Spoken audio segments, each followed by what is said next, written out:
আদালতের বিশাল হলঘরটায় পিনপতন নিস্তব্ধতা। উঁচু ছাদের নিচে ঝুলানো পুরানো আমলের ঝাড়বাতিগুলো যেন এই গুমোট পরিবেশের সাক্ষী হয়ে ঝুলছে। ত্রিপাঠী পরিবারের প্রতিটি সদস্যের মুখে দুশ্চিন্তা আর আশঙ্কার কালো মেঘ। একদিকে আইনের কঠিন বিচার, আর অন্যদিকে তাদের প্রিয় শ্রদ্ধা, যার বিরুদ্ধে উঠেছে রাজ সিংহানিয়াকে খুন করার মতো ভয়ঙ্কর অভিযোগ। সাদা শাড়িতে শ্রদ্ধাকে যখন কাঠগড়ায় আনা হলো, তখন তার শান্ত কিন্তু দৃঢ় মুখটা দেখে মনে হচ্ছিল যেন সে এক কঠিন পরীক্ষার জন্য নিজেকে প্রস্তুত করে নিয়েছে। শ্রদ্ধার মা মেয়ের দিকে তাকিয়ে ফিসফিস করে বললেন, চিন্তা করিস না মা, সত্যের জয় হবেই। কিন্তু তার নিজের গলাটাই ভয়ে কেঁপে উঠছিল। ঠিক তখনই আদালতের কক্ষে প্রবেশ করলেন ইন্সপেক্টর কিরণ মাধব। তার তীক্ষ্ণ দৃষ্টি যেন চারপাশে সবটা মেপে নিচ্ছিল। কিছুক্ষণের মধ্যেই বিচারক তার আসনে এসে বসলেন এবং আদালতের কার্যক্রম শুরু হলো। শ্রদ্ধাকে এগিয়ে গিয়ে সাক্ষী দেওয়ার স্থানে দাঁড়াতে বলা হলো। তার সামনে রাখা পবিত্র ধর্মগ্রন্থের ওপর হাত রেখে সে শপথ নিল, যা বলবে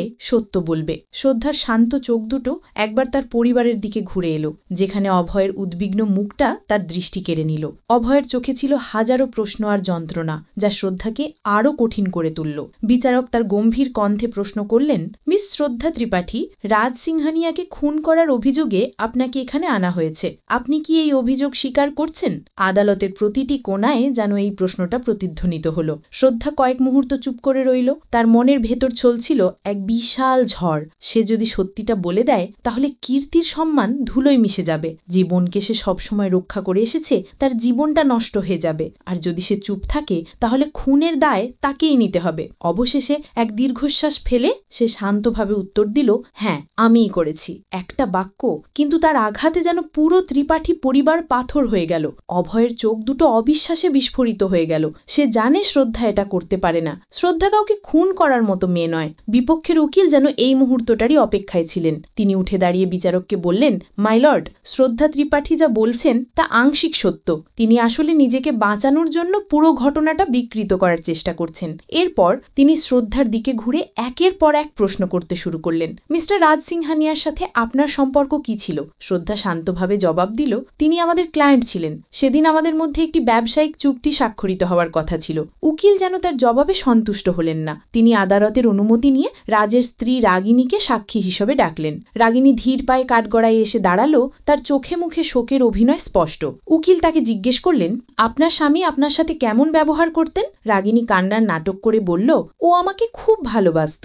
আমাদের মধ্যে কোনোদিন কোনো সমস্যা ছিল না। ও ছিল একজন আদর্শ স্বামী। এরপর সাক্ষী হিসেবে ডাকা হলো রাজের অফিসের সহকর্মী ঈশানাকে। সেও একই সুরে বলল, রাজ স্যার খুব ভালো মানুষ ছিলেন। তিনি সবসময় সততার সাথে কাজ করতেন।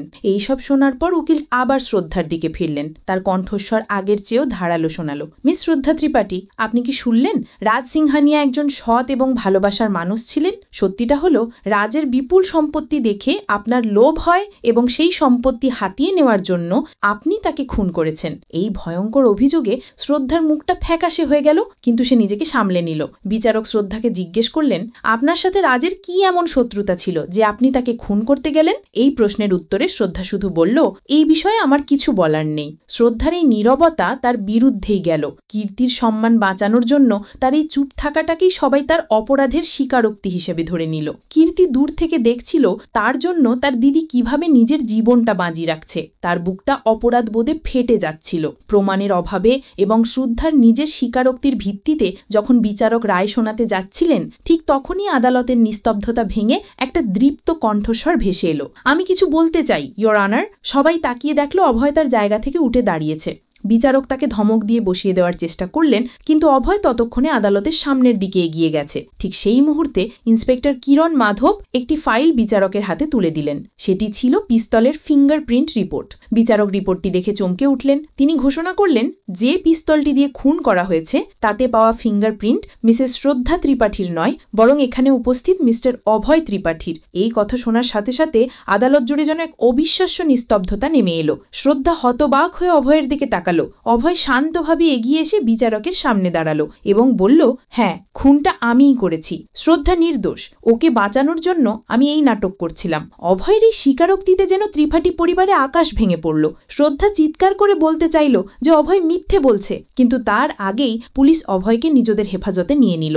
অভয়কে যখন হাতকড়ি পরিয়ে নিয়ে যাওয়া হচ্ছিল তখন সে তার ভাই বরুণের দিকে তাকিয়ে বলল, ভাই, আমার খেয়াল রাখিস, আর সিয়া আর সানভিকেও দেখিস। তার কণ্ঠস্বরে ছিল পরিবারের প্রতি গভীর ভালোবাসা আর দায়িত্ববোধ। বরুণ কান্না ভেজা চোখে ভাইয়ের দিকে তাকিয়ে বলল, তুই চিন্তা করিস না অভয়, আমি তোকে এখান থেকে বের করেই আনবো, যেভাবেই হোক। পুলিশ অভয়কে নিয়ে চলে গেল।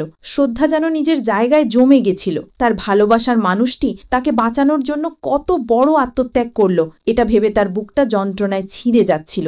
আদালতের বাইরে রাগিনীর সহকর্মী তাকে আড়ালে নিয়ে ডেকে জিজ্ঞেস করল, তুমি আদালতে রাজ আর কীর্তির সম্পর্কের কথাটা কেন বললে না? তুমি তো সব জানতে। রাগিনী একটা দীর্ঘশ্বাস ফেলে উত্তর দিল, আমি রাজকে খুব ভালোবাসতাম। তার মৃত্যুর পর তার সম্মানটা আমি নষ্ট হতে দিতে চাইনি। লোকে জানুক যে সে একজন ভালো স্বামী ছিল, এটাই আমি চেয়েছিলাম। তার কথাগুলোতে ভালোবাসার চেয়েও বেশি ছিল নিজের সম্মান আর সামাজিক মর্যাদাকে বাঁচানোর চেষ্টা। অন্যদিকে বরুণ বাড়ি ফিরে কীর্তিকে প্রায় টেনে একপাশে নিয়ে গেল। তার চোখে আগুন ছিল। সে ক্ষুব্ধ কণ্ঠে বলল, দেখলি তুই, যার সম্মানের জন্য তুই মুখ বন্ধ করেছিলি, সেই শ্রদ্ধা দিয়ে আজ তোর জন্য নিজের জীবনটা শেষ করে দিচ্ছিল।